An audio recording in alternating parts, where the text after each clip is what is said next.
As many of you know, Sekiro is just around the corner, just over the horizon, just one vinegar stroke away before everyone gets to spray their baby gravy all over that fucking game.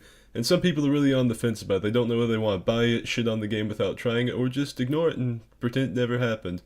And a bunch of people don't like to go to giant YouTube channels like Game Ranks and Vatty and stuff like that, so I figured maybe some people would like to hear a little shitlord like me give my opinions on the game and whether or not I'm gonna get it, so let's climb right up on the toilet bowl and dive right into this shit. Now before we get into the nitty gritty shitty part of this video, I'd like to go ahead and thank Miyazaki and Activision for personally inviting me to fly out to try the Sekiro demo. Unfortunately, I didn't get to go out and try it because I was just so afraid of making all of the other content creators shit their pants as I completed the very first flawless solo run of the Sekiro demo on my very first try. Yeah, I did. I didn't get to go try the Sekiro demo. But I've watched a lot of people play the game, a lot of people talk about the game, a lot of people shit on the game. I've gotten to talk to some of my creator friends who did get to go out and try it, so I think I've got a pretty good opinion on what the game's gonna be, or what it looks like it's gonna be. And one question I see getting asked a lot is, hey, are you going to pass up on Sekiro because of the Japanese weeaboo cellar dweller crusty cumsock eating setting? And no, I do not mind that Sekiro has a more eastern setting. I am a much bigger fan of medieval shit, but I passed up on Bloodborne when it first came out for a year and a half, because I saw the trailers for that game and I said, holy shit. I said, this looks like an H.P. Lovecraft fan's wet dream. This looks just so overly edgy. I saw the tentacle porn hentai shit going on in that game. I said, no sir. And I have regretted the shit out of that ever since I did that, because I wish I could have rode the hype train that game had when it first came out, but I didn't. And even if it is in a setting that I really don't like, it's still a From Software game. The characters, the armor, the weapons look like they were sculpted by the fucking hand of God himself. And the backgrounds and the settings look like Bob Ross spooged on a fucking canvas, wiped paint in it, and it's here.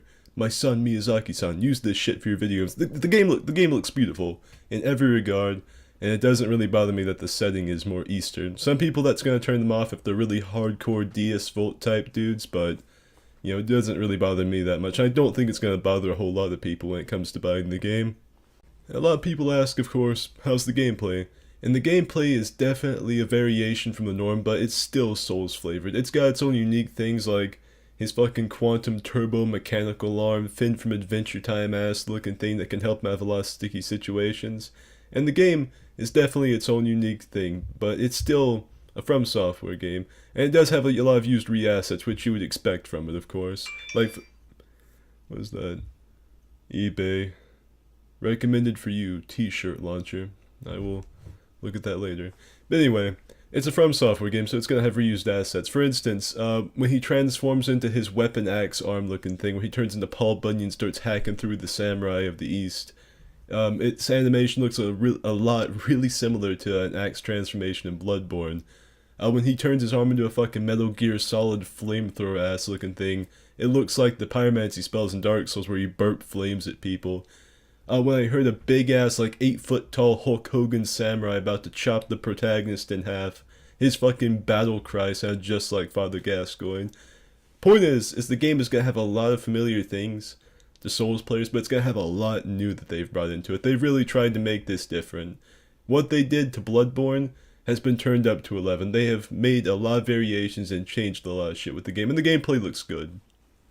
Another concern I see people having with Metal Gear Sekiro is the replayability of the game, because most of the replayability of From Software titles comes from the sweat-ass PvP and the jolly co-op.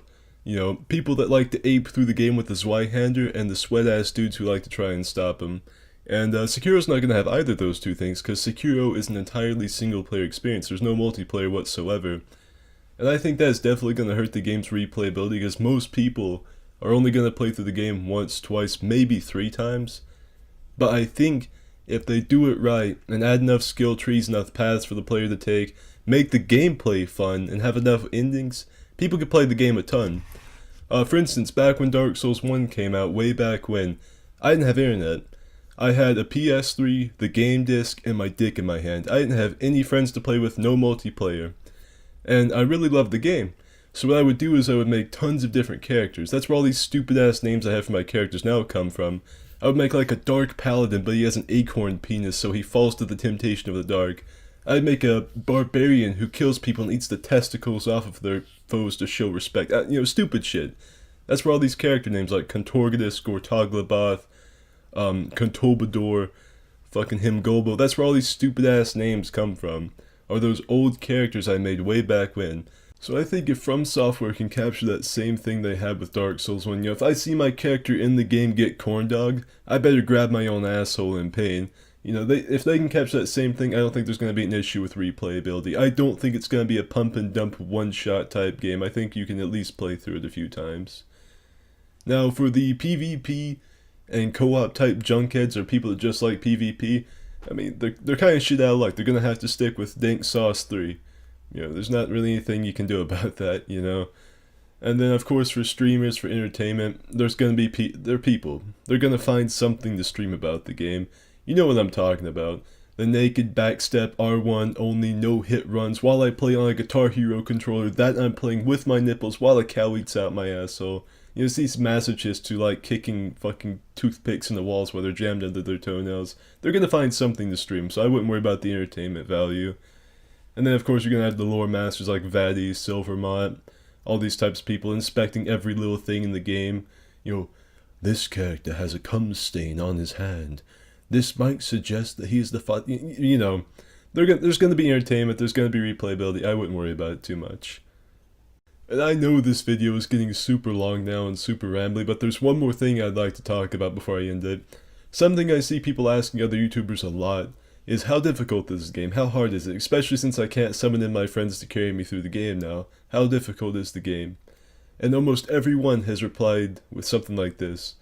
Well, upon my first impressions, I think that this game is actually harder than any other From Software. Yeah, I don't think that's the case. I think it's a new From Software game. You're going to get your ass handed to you by it. You're going to get beat up, spit on, came on, shit on, maybe peed on a little bit.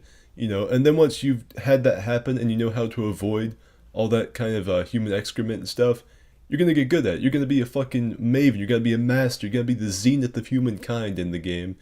Every time a new From Software game has come out, Dark Souls 2, Bloodborne, Dark Souls 3, every single one, they have said that it's been harder than the last. They always say that, because it's new to them, it's new to everyone, they're getting their asses kicked by it, everyone's going to get their asses kicked by it. It's just new. So if you're a bit of a newer player or a casual player, someone that's just not good at Dark Souls like me, don't let that shit scare you away. From Software makes their games difficult, but they're fair. You can play the game and learn them, so don't let all these new streamers who are getting their asses kicked tell you that the game is just fucking the hardest thing ever. You know what, maybe not. Maybe egg on my face, shit on me if the game actually turns out to be just almost unbeatable for the common person, but I don't think it's gonna be. I would go into it expecting what you've had before in terms of difficulty. Alright, well that's it for this video. See ya.